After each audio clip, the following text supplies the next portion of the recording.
दोस्तों, आज की कहानी है। आज आपको ढोलक पर थाप तो देनी ही होगी। दोस्तों, कहानी शुरू करने से पहले अगर आपने हमारे चैनल को सब्सक्राइब नहीं किया है तो सब्सक्राइब कर लीजिए ताकि आपके पास पहुंचे हर नया वीडियो। रीवा आज पूरे 10 साल बाद अपने शहर आ रही थी। अच्छे खासे रईस खानदान की बेटी रीवा की शादी आज से 15 साल पहले विदेश में एक मल्टीनेशनल कंपनी के मैनेजर देव से हुई थी। शादी के बाद कुछ सालों तक वो अपने देश में ही देव के परिवार वालों के साथ रही। तब तो वो हर तीज त्योहार पर अपने छोटे से शहर अपने मायके आ जाती थी। पर जब से वो देव के साथ विदेश चली गई तब से वो पहली बार लौटकर अपने शहर अपने मायके आ रही थी। ट्रेन से बाहर का नजारा देखते हुए वो हर चीज पहचानने की कोशिश कर रही थी, पर कुछ भी तो पहले जैसा नहीं था। इन 10 सालों में सिर्फ शहर ही नहीं, वहाँ के लोग भी काफी बदल गए थे। सिर्फ माँ को छोड़कर। माँ तो इतने दिनों बाद अपनी लाडो को देखकर खुशी से फूली नहीं समा रही थी। इतना लाड लड़ा रही थी कि रीवा को लग रहा था जैसे वो फिर से बच्ची बन गई हो। और पापा भी अब कुछ बदल गए थे। पहले तो वो उससे कुछ अलग से रहते थे। ऐसा नहीं कि वो उससे प्यार नहीं करते थे, पर पहले का माहौल ही कुछ ऐसा होता था कि पिता अपने बच्चों से एक दूरी बनाकर रखते थे। इसलिए पापा के संग उसने और भाई ने कभी मस्ती मजाक नहीं किया। पर अब भाई की 2 बेटियों के साथ रीवा ने जब पापा को बच्चा बनकर खेलते देखा तो उनकी बदली सोच और स्वभाव को देखकर उसे बहुत अच्छा लगा। भाई भाभी भतीजों के साथ बातें करते कब आधी रात बीत गई। रीवा को पता ही नहीं चला। उसे तो नींद नहीं आ रही थी, पर सभी लोग सोने चले गए और वो दिन रात के अंतर की वजह से रात भर जागती रही और सुबह सो गई। अभी वो गहरी नींद में थी कि ढोलक की थाप की आवाज से उसकी नींद खुल गई। बाहर निकलकर देखा तो बगल वाली पड़ोस की सासी के घर में हिंजड़ी नाच गा कर बधाई दे रहे थे और सासी सासा भी खुशी से झूम रहे थे। माँ ने बताया कि सासी की बहू को बेटी हुई है, इसीलिए घर में खुशी मनाई जा रही है। ये सुनकर रीवा को ये बदला हुआ माहौल देखकर बहुत खुशी हुई। खैर, बदल तो उसकी शादी के समय भी बहुत कुछ गया था, पर एक मर्द बेटी होने पर हिंजड़ों और अपनी पत्नी के साथ यूं सब के सामने झूमे एक छोटे शहर में ये बदलाव तो शायद नई सोच और सासी की कोशिश का ही परिणाम थी। एक वो उसके बचपन के दिन थे जब इन्हीं सासी ने अपनी बेटी को जन्म दिया था और दूसरे घर में उनकी जेठानी ने दूसरे बेटे को।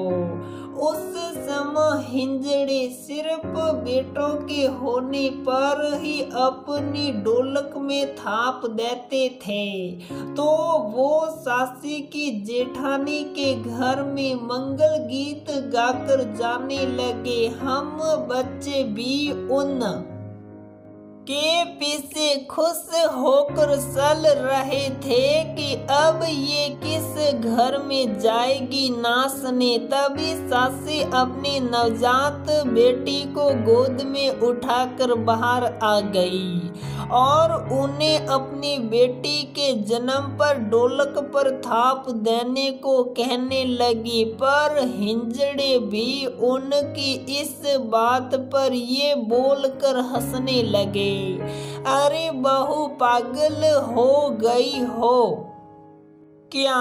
तुम जानती भी हो क्या बोल रही हो? कहीं बेटी के होने पर भी बधाई गाई जाती है। तभी सासी की सास चिल्लाते हुए बाहर आई, ये क्या कर रही हो बहू? एक तो लड़की को जन्म दिया, उस पर अब तुम्हें ढोलक पर थाप भी दिलवानी है। अगर इतना ही शौक था खुशियां मनाने का तो बेटा पैदा करती। ये सारी खुशियां अपने आप ही आ जाती। अब सल अंदर सल, वो सासी को अंदर धकेलते हुए बोली। पर सासी वही जमी खड़ी रही और हिंजड़ों से बोली, आज आपको ढोलक पर थाप तो देनी ही होगी। आपको तो खुशी मनाने के बदले न्योछावर लेने से मतलब है। आपको इससे क्या मतलब कि आप बधाई लड़का होने पर गा रही हैं या लड़की होने पर?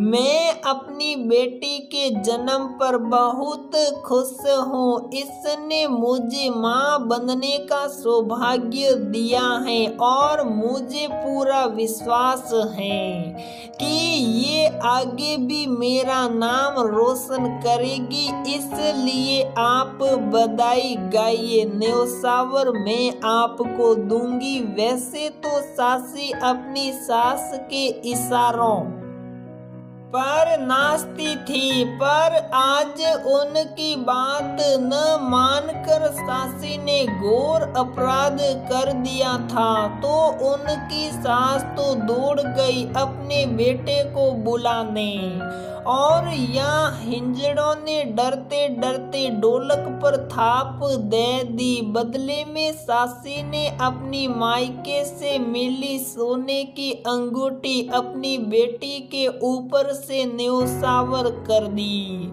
थोड़ी देर बाद जब सासा जी वापस आए तो हाल ही में बच्चे को जन्म कर कमजोर हुए शरीर पर सासी हंसते हंसते लात गुस्से सह गई।